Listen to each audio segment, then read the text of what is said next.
जो हमारी मुख्य इच्छा रहती है कि ग्रोथ कैसे करें, और ग्रोथ भी एक बार की ग्रोथ नहीं, ऐसी ग्रोथ जो निरंतर होती रहे। तो उसके लिए कुछ पॉइंट है, कुछ बातें हैं जो हम आज समझेंगे। सबसे पहली बात है, उसके लिए अगर आपको ग्रोथ करनी है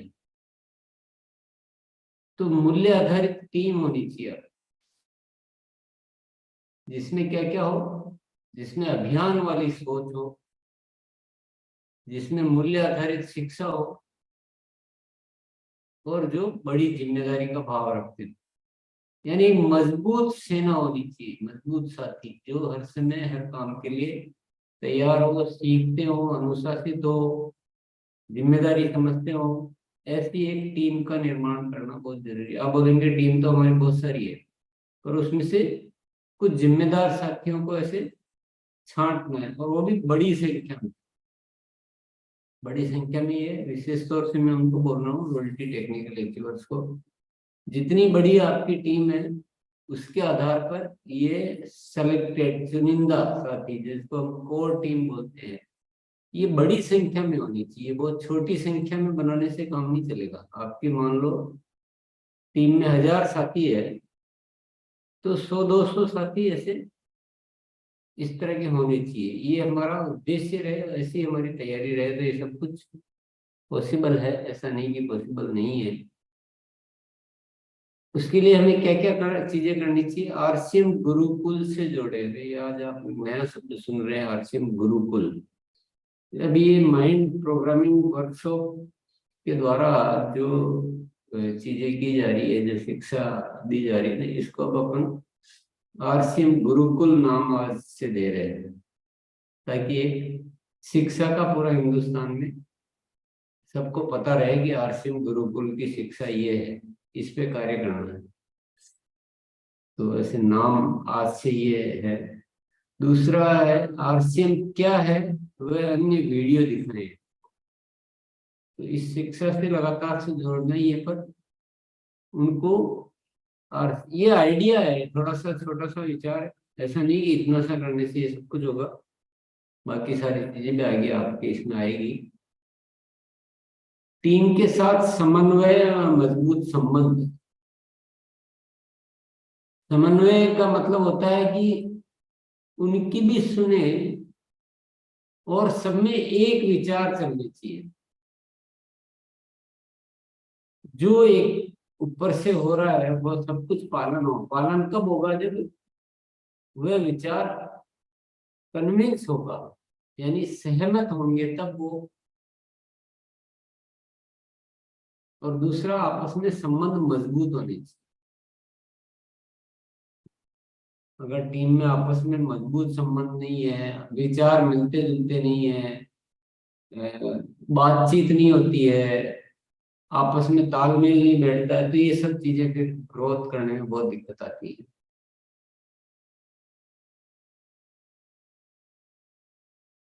लीडरशिप डेवलपमेंट व लगातार काउंसलिंग। लीडरशिप शब्द का मतलब यहाँ वही है जो प्रारंभ में हमने बात की थी। जिम्मेदार साथियों की बड़ी संख्या, जिनको कुछ करना आता हो अपनी अपनी स्टेज वाइज, जिनको होम मीटिंग लेना आता हो, जिनको फॉलो अप करना आता हो, जो अभियान प्रचार करना जिनको आता हो, जिनको बोलना आता हो, इस तरह की टीम डेवलप करते रहे प्रारंभ से, और लगातार उनसे बातचीत करते रहे। ये विशेष तौर से ये वाली जो ट्रेनिंग है ना, ये रॉयल्टी टेक्निकल के संबंधित ज्यादा है। वैसे तो सभी के लिए ही है, सभी को आगे बढ़ना ही है, परंतु विशेष तौर से। और सभी साथियों को आज ये ध्यान रखें कि हम, क्या होता है कि अपने आप को अच्छा मानते हैं तो खुद ही सारे काम करते रहते हैं, और टीम को सिखाते नहीं कि नहीं इनसे तो होता ही नहीं, ये तो बोलता नहीं, ये तो ये नहीं करता है, और उनको ऐसे छोड़ते जाते हैं। ये बहुत बड़ी मिस्टेक हमसे होती है, जो आगे जाके हमको बहुत तकलीफ दे बनती है। प्रारंभ से ही कामों को सौंपे, करवाएं। एक बार में नहीं होगा इसका मतलब ये नहीं कि छोड़ दिया। बहुत सारे साथी आप जाओगे वो कहेंगे नहीं मेरे से नहीं बोला जाएगा, आप ही बोलो। तो आप भी क्या करते हो कि चलो नहीं ऐसा नहीं करना, नहीं आपको बोलना है, थोड़ा सा बोलो, जो भी बोलो आप बोलो, शुरुआत करो या बोलने की प्रैक्टिस कराए, क्योंकि लीडरशिप में बोलने से प्रारंभ होती है, बहुत जरूरी है। ऐसे अन्य चीजें हैं, उनको समझा के फोर्स करके सारे काम करने वाले बहुत सारे साथी टीम में होने चाहिए, ये ध्यान रखने की बात है। ज्यादा सक्रिय साथियों के साथ ज्यादा प्लानिंग करें। अब इतना सब कुछ करने के बाद भी कुछ साथी ज्यादा सक्रिय होते हैं, कुछ कम होते हैं, कुछ बिल्कुल नहीं होते। तो हमें बड़ी ग्रोथ लाने के लिए जो ज्यादा सक्रिय साथी है उनके साथ बेहतर प्लानिंग, ज्यादा प्लानिंग करनी पड़ेगी। बड़े प्रोजेक्ट बनाकर टीम को उसमें सम्मिलित करें, ये ग्रोथ के लिए बहुत इंपॉर्टेंट फॉर्मूला है और इसके बिना ग्रोथ आ ही नहीं सकती है। आपस में तालमेल बिठा के बड़े बड़े प्रोजेक्ट बनाए, कुछ भी हो सकते हैं वो प्रोजेक्ट, आपके अपने अनुसार हो सकते हैं, आपके वर्तमान जो है कार्य है, स्थिति है, उसके अनुसार आपके प्रोजेक्ट होंगे। हो सकता है आपका इस महीने 10 नई रॉयल्टी लाने का प्रोजेक्ट हो, इस महीना इतनी बड़ी ग्रोथ करने का प्रोजेक्ट हो, इस महीने इतने हाइजीन कैंपेन बड़ी संख्या में करने का प्रोजेक्ट हो, इस महीने बड़ी संख्या में ज्वाइनिंग करने का प्रोजेक्ट हो, वितरण केंद्रों की सेल बढ़ाने का प्रोजेक्ट हो, वहां पे कुछ बड़े कोई प्रोग्राम इवेंट करने का। तो प्रोजेक्ट तो ढेर सारे होते हैं, वो आपके अपने इच्छा अनुसार, लेकिन प्रोजेक्ट बनाते रहे इसमें। चलो इस महीने तो ऐसे छोड़ देते हैं, अगले महीने करेंगे, ऐसे नहीं। हर महीने कुछ न कुछ बड़े प्रोजेक्ट बनाए, वो लॉन्ग टाइम भी हो सकते हैं, उस महीने के लिए भी हो सकते हैं, जो भी हो सकते हैं, पर ये बनाए और टीम को उसमें सम्मिलित करें तो डेफिनेटली ग्रोथ आ पाएगी। टीम में प्रोडक्ट नॉलेज व प्रोडक्ट शेयरिंग का अभ्यास पर निरंतर कार्य है। कोई भी प्रोजेक्ट बनना हो, कुछ भी करना हो, प्रोडक्ट की नॉलेज या प्रोडक्ट को इग्नोर करके हम कभी भी आगे नहीं बढ़ सकते। तो हर टीम के बहुत सारे साथियों को प्रोडक्ट की अच्छी नॉलेज होनी चाहिए, प्रोडक्ट शेयरिंग का अभ्यास होना चाहिए। आपकी टीम में बहुत सारे diamond club, super diamond club, crown club, ये सब बहुत सारे होने चाहिए, बहुत सारे वीर वीरांगना होने चाहिए, बहुत सारे पीक्यूसी निर्जरा होने चाहिए। तो ये जो एक सब्जेक्ट है ना प्रोडक्ट का, इसको कभी नजरअंदाज नहीं करना है, ये हमेशा के लिए काम आए, इसके बिना कोई चीज काम नहीं करेगी। और स्थायी तरीकों पर कार्य करें, ऐसे किसी कार्य पर मेहनत बिल्कुल नहीं करें जो केवल इस महीने काम आने वाला है, भूल कर भी नहीं करें। जो भी करना है ऐसे कार्य करें जो आगे भी, जैसे अपन आज प्रोडक्ट शेयरिंग के विषय की या प्रोडक्ट ट्रेनिंग के विषय की बात कर सकते हैं। आप मान लो अपनी टीम में ज्यादा पीक्यूसी तैयार करते हैं, ज्यादा डायमंड क्लब तैयार करते हैं, ज्यादा बड़ी संख्या में एक्टिव ज्वाइनिंग करते हैं, या पुराने को एक्टिव करने पे कार्य करते हैं, या वितरण केंद्रों की, तो ये सारे सही तरीके हैं। ऐसे ही तरीकों पे कार्य करें, ऐसा नहीं करें कि चलो इस महीने सबको थोड़ा ज्यादा ज्यादा खरीद के रख लो, बाद में बेच देंगे, इस महीने तो बड़ा हो जाएगा, ऐसे कभी भी नहीं करें। ये बहुत खतरनाक है। ये ऐसी गलतियां बाद में बहुत लंबे टाइम तक हमें नुकसान पहुंचाती रहती है। और आरसीएम गुरुकुल की शिक्षा का प्रसार पूरी टीम में करें। ये जो इसका आज अपन ने नामकरण आरसीएम गुरुकुल दिया है, इसकी एजुकेशन को बहुत अच्छी तरह से पूरी टीम में इसको प्रसारित करें, प्रचारित करें, ज्यादा से ज्यादा साथियों को निरंतर बुलाते रहें या बाद में दिखाते रहे।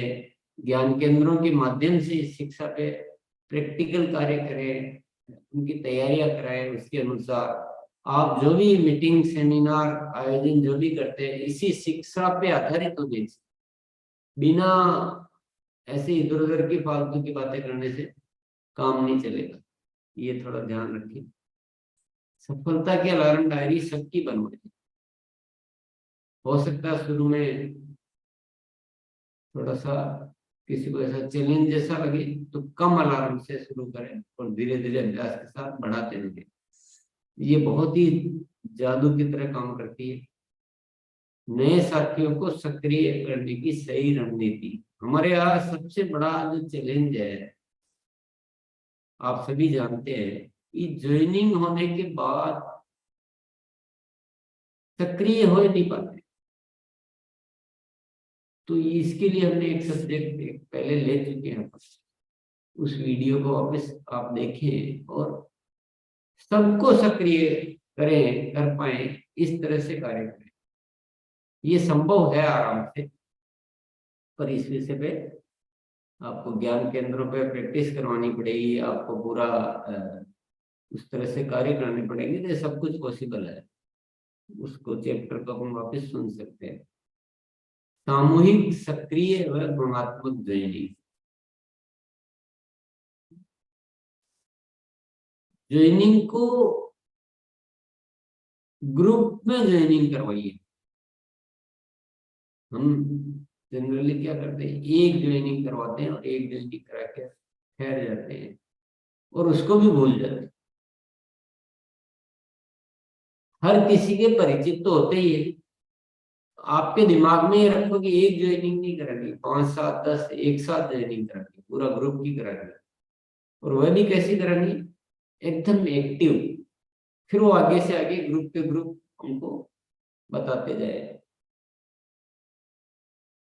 और वो मल्टीप्लाई होती रहे। अब ये जो सब्जेक्ट है, इसमें थोड़ा सा आपको पहले माइंड को आपको प्रिपेयर करना पड़ेगा। हम तो, हमारा खुद का दिमाग पहले इस चीज के लिए तैयार नहीं होता है। आप नहीं तो आप जैसा बताएंगे, जैसा बात करेंगे ना, वैसा ही सब कुछ रिजल्ट आते नहीं। तो इस पे आपको प्रयोग करके देखें, इससे बहुत बड़ी ग्रोथ आ सकती है और स्थायी भी आएगी। ज्ञान केंद्रों के माध्यम से उपरोक्त सभी विषयों पर कार्य करें। ज्ञान केंद्र बहुत जरूरी है, ताकि जो भी एजुकेशन है वो पूरी तरह से डेप्थ तक पहुंचे। केवल एजुकेशन को सुन लिया, जान लिया, डायरी में नोट कर लिया, उससे एजुकेशन काम नहीं आएगी। एजुकेशन के लिए जो बदलाव करने हैं हमारे सिस्टम में, हमारे तौर तरीकों में, वो सारे बदलाव आने चाहिए। जो अभ्यास हमें साथियों को करवाने हैं, बोलने का अभ्यास करना, होम मीटिंग लेने का अभ्यास करना, ज्ञान प्रचार का अभ्यास करना, प्रोडक्ट ट्रेनिंग करनी है, वहां पर और भी जो बहुत सारी गतिविधियां करनी है, ये बहुत अच्छी तरह से काम होना चाहिए ज्ञान केंद्रों के माध्यम से। देखिए, ग्रोथ लानी है तो सिस्टमेटिक तो होना पड़ेगा। स्थायी ग्रोथ लानी है तो और भी ज्यादा सिस्टमेटिक हमें होना पड़ेगा, अनुशासित तो होना पड़ेगा। हम बिल्कुल एकदम मस्त फ्री रहे और जो कर लिया, जो कर लिया, हो गया जो हो गया, तो फिर वो तो सिस्टम बैठेगा नहीं। जब हम कर ही रहे हैं, मेहनत कर रहे हैं, टाइम लगा रहे हैं, तो हमें सही जगह सही तरीके से टाइम हमें लगाना चाहिए। ये थोड़ा सा आपको हिंट में दे रहा हूँ आगे के लिए क्या होगा आपके साथ में। ये जो हमारी हरसिम गुरुकुल की जो एक रूप शिक्षा है, इसके विषयों पर अब जब आप काम प्रारंभ करेंगे तो आपकी ग्रोथ आने लगी। ग्रोथ आना शुरू, जैसे अभी बहुत सारे साथियों की ग्रोथ आने लगी है कि हर महीने ग्रोथ तो आती है। लेकिन जब इन विषयों पर सघनता से व लगातार कार्य करेंगे तो ग्रोथ प्रतिशत बढ़ने लगेगा। लेकिन इन विषयों पर आप जब आप और अच्छी तरह से सघनता से कार्य करेंगे और लगातार कार्य करेंगे तो आपका ग्रोथ का प्रतिशत भी बढ़ने लगेगा। ये सारी जो चीजें एक दिन में होगी नहीं, पर लगातार ऐसा होना चाहिए, हो सकता है, होता है, होगा।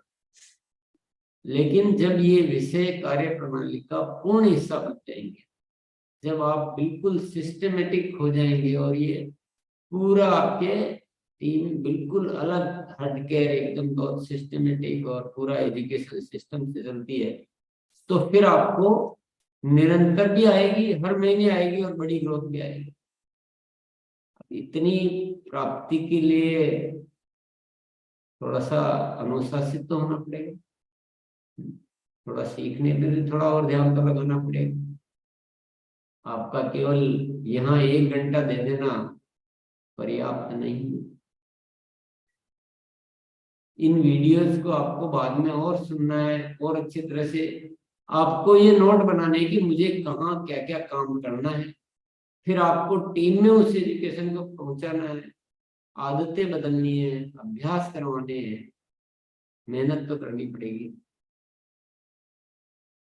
टीम के साथियों को शुरू से आपको तैयार नहीं करना पड़ेगा।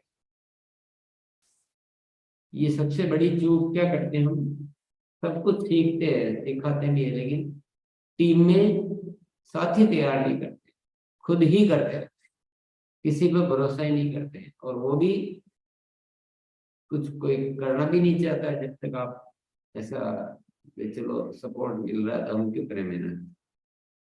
लेकिन जैसे आपके 5 साथी 10 साथी भी होते हैं, 5 भी होते हैं, 5 में भी कोशिश करो कि वहीं से उनसे काम करवाना शुरू करो। तो शुरू में बहुत आसान, ये बाद में जितना लेट होते हैं काम करवाने का अभ्यास उतने हम को मुश्किल आते हैं।